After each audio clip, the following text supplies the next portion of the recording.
Considering what you've said, I'm curious, why do you think we should have hope in the future? Should we have hope in the future?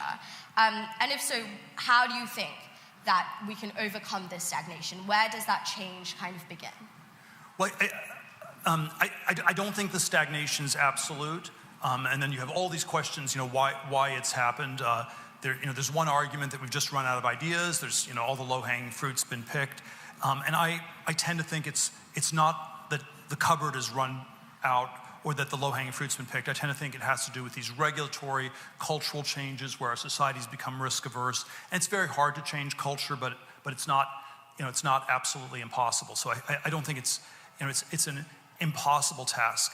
I'm always a little bit, however, against, let's say, simple optimism or something like this. And in some ways, I don't want people to be extremely optimistic as a corrective to the extreme pessimism that people have.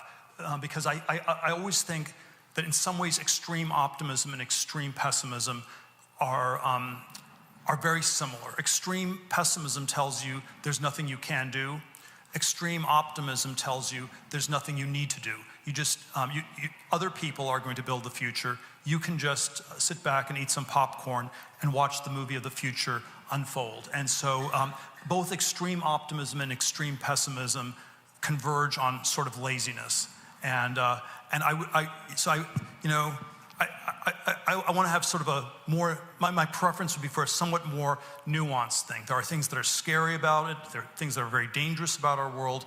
There's some path forward, but we are most likely to succeed if we don't think of it in these, probabilistic things. And if we take some agency and if we try to make a difference, and if you want to, if you want to predict the future, you should try to build it.